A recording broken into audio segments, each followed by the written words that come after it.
नमस्कार दोस्तों, सबसे पहले आप सभी को होली फेस्टिवल की बहुत बहुत हार्दिक शुभकामनाएं एवं बधाई। एंड यहाँ पे बात करेंगे यूपी ट्रिपल एससी से video 2018 DV notice second list क्या आएगी, डीवी के पहले या बाद में, डीवी स्किप में कितने लोगों का साथ। तो यूपी ट्रिपल एससी से वीडियो भर्ती को लेकर बात करेंगे। उम्मीद करते हैं आज आप लोगों का जो फेस्टिवल है आप अच्छे से एंजॉय कर रहे होंगे। इसी के साथ साथ अच्छी खबर क्या है डीवी को लेकर आपकी, इसके संबंध में भी चर्चा की जाएगी। तो जैसा कि आप लोगों को पहले बताया गया था, जैसे कि मैंने ही बताया था कि 22 तारीख तक आपको डीवी की नोटिस देखने को मिलेगी। फिर देखेंगे डीवी की नोटिस आप लोगों की तो नहीं आई, लेकिन कंबाइंड टेक्निकल वालों की डीवी की नोटिस आ गई और आप लोगों का इंतज़ार यहाँ पर बढ़ गया। फिर आयोग से जानकारी लेने की कोशिश की गई। आयोग ने ये बताया, आयोग से ये जानकारी मिली कि जो वीडियो भर्ती की डीवी है वो कंबाइंड टेक्निकल के बाद होगी। ठीक है, कंबाइंड टेक्निकल की डीवी आपकी जो है वो लगी हुई है अप्रैल के महीने में, और आप लोगों की जो डीवी है वो अप्रैल लास्ट में होगी और अप्रैल लास्ट से मई तक चली जाएगी, क्योंकि अभ्यर्थियों की जो संख्या है उसको देखते हुए देखिए डीवी में टाइम तो लगता ही है, ऐसा तो है नहीं कि 1-2 दिन में ही काम हो जाएंगे। और तो डीवी के लिए आपकी जो नोटिस है वो आपको देखने को मिल जाएगी पहले ही, बट जो आपकी डीवी है वो अप्रैल लास्ट या फिर अप्रैल लास्ट से स्टार्ट होने की उम्मीद है और यही जानकारी आयोग से मिली है। तो डीवी की नोटिस तो आपको देखने को मिल जाएगी। उससे पहले आप सभी को यहाँ पर बता दें कि जो सेकंड लिस्ट को लेकर अभ्यर्थी इंतज़ार कर रहे हैं, क्या सेकंड लिस्ट आएगी, और उसमें अभ्यर्थियों का लगातार सवाल भी रहता है। तो आप लोगों से यही कहना है, पहले आप लोग वीडियो को पूरा एक बार सुनेंगे तभी आपको चीज़ें स्पष्ट हो पाएंगी क्या कुछ है, क्योंकि जो सेकंड लिस्ट है उसको लेकर कोई नियमावली तो है नहीं, या कोई नियम कंफर्म तो है नहीं कि आपको बता दिया जाएगा कि हाँ आपकी सेकंड लिस्ट आएगी तो आएगी। लेकिन हाँ, उस पर बात चल रही है, जैसे चर्चाएं चल रही हैं, सेकंड लिस्ट आ सकती है। बट ये सेकंड लिस्ट आपकी डीवी से पहले नहीं बल्कि डीवी के बाद आने की उम्मीद है। ठीक है, क्योंकि ऑलरेडी आप देखेंगे लगभग 2 गुना अभ्यर्थी आपके पोस्ट के जो है सेलेक्ट किए गए हैं डीवी के लिए। डीवी के लिए लगभग 2 गुना अभ्यर्थियों का जो रिज़ल्ट है वो जारी हुआ है। तो पहले आयोग की यही मंशा है कि पहले डीवी करवा लें, उसके बाद अगर किसी भी कैटेगरी में या फिर सभी कैटेगरियों में मान लीजिए अभ्यर्थी नहीं मिल पाते हैं, कुछ अभ्यर्थी अगर बाहर, वैसे तो 2 गुना अभ्यर्थियों को बुलाया गया है तो हो सकता है कि अभ्यर्थी टोटल मिल जाए, ये भी हो सकता है। तो आयोग की यही तैयारी है कि पहले जो है डीवी करा लेंगे, डीवी कराने के बाद अगर उन्हें लगेगा कि सीटें बची रह जाएंगी तो उस कंडीशन में वो लोग क्या करेंगे कि सेकंड लिस्ट जारी करेंगे। ठीक है, सब कुछ मिलाकर यही है, यही बात का निष्कर्ष यही है साफ साफ कि अगर अभ्यर्थी नहीं मिल पाते हैं तो सेकंड लिस्ट जारी होगी, अदरवाइज़ नहीं होगी। बिल्कुल आपको ऐसा नहीं है कि हम आपको झूठी उम्मीद दे दें कि हाँ आपकी सेकंड लिस्ट आ रही है, फिर आप उम्मीद लगा के बैठ गए, 1-2 नंबर आपके कम है, आपने उम्मीद लगा लिया कि सेकंड लिस्ट आई है, उसी उम्मीद में आप बैठे रह गए, तो फिर आपका किसी अन्य भर्ती की अगर तैयारी कर रहे हैं तो उसका नुकसान हो जाएगा। ठीक है, तो उम्मीद तो है बट आपको उसी के भरोसे नहीं बैठना है।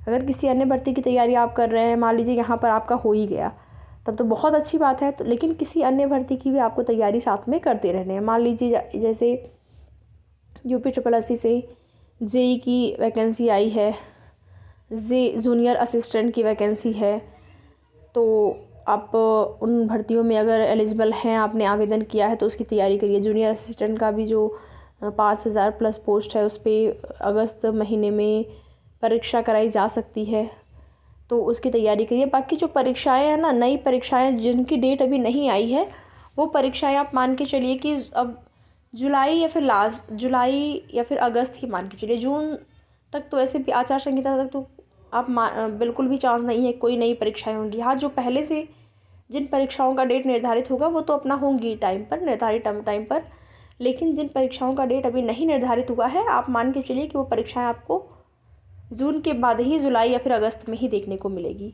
ठीक है, और डीवी स्किप के बारे में बात करें तो अभ्यर्थी लगातार उनका ये कमेंट रहता है कि आप लोग अपने चैनल के माध्यम से जो है कहिए जिनका कहीं अन्य जगह पे सिलेक्शन हो गया, जैसे कहीं पर भी लेखपाल भर्ती में हो गया है या फिर तमाम उसके बाद देखेंगे आपका कई शिक्षक भर्तियां भी हुई, KVS हुआ, आपका बिहार में शिक्षक भर्तियां हुई। तो किसी भी अन्य भर्ती में अगर आपका सिलेक्शन हो गया हो तो आप लोग DV स्किप करें और अपने भाई और बहनों का सहयोग करें। DV स्किप अगर आप करते हैं तो आपके भाइयों और बहनों का सहयोग ही होगा इसमें, अगर देखा जाए तो। और एक बहुत ही अच्छा काम होगा, अगर आप अपनी जॉब से संतुष्ट हैं तो DV स्किप ज़रूर करें। और इसमें लगभग आप मान के चलिए बहुत ज़्यादा तो फ़र्क नहीं पड़ने वाला है DV स्किप में, क्योंकि बहुत सारे ऐसे अभ्यर्थी हैं जो कि लेखपाल को छोड़ के वीडियो में आना चाह रहे हैं। जैसा कि कुछ लोग कमेंट आए, बहुत सारे तो हम नहीं कहेंगे, लेकिन 2-3 कमेंट अगर हमारे में आए हैं, हमें मान लीजिए किसी भी वीडियो पे 2000 2,500 व्यू मिल रहे हैं, उसमें 2-3 हज़ार सॉरी 2-3 हज़ार अगर मान लीजिए व्यू हमें मिल रहे हैं, उसमें से 2-3 लोगों ने कह दिया कि हम लेखपाल को छोड़ के वीडियो वाला ही करेंगे अगर हमारा हो जाता है, तो फिर तो मान लीजिए दोनों लेखपाल की भी सीटें गई। ठीक है, अगर वीडियो कर लिए तो लेखपाल की सीटें गई। संतुष्टि की बात है, होती है, जिसको संतुष्टि होगी वो अपना जॉब नहीं छोड़ेगा, जिसको संतुष्टि नहीं होगी वो हो सकता है कि आए। तो लगभग फिर भी आप मान के चलिए बहुत ज़्यादा तो फ़र्क नहीं पड़ेगा, लेकिन हाँ 1-2% तो आप मान के चल ही सकते हैं कि DV स्किप जो अभियान चलाया जा रहा है उससे 1-2% ही अगर फ़र्क पड़ेगा तब भी सही है। बहुत ज़्यादा हम आपको उम्मीद नहीं देंगे कि हाँ बहुत ज़्यादा फ़र्क पड़ेगा, आपकी कट-ऑफ बहुत कम रहेगी, ऐसा कुछ नहीं है। जो वास्तविकता है वो आप लोग भी जानते हैं। बाकी कुछ अन्य भर्तियों से संबंधित अपडेट यहाँ पर है, आप चाहें तो वीडियो में लास्ट तक बने रह के इन अपडेट को देख सकते हैं,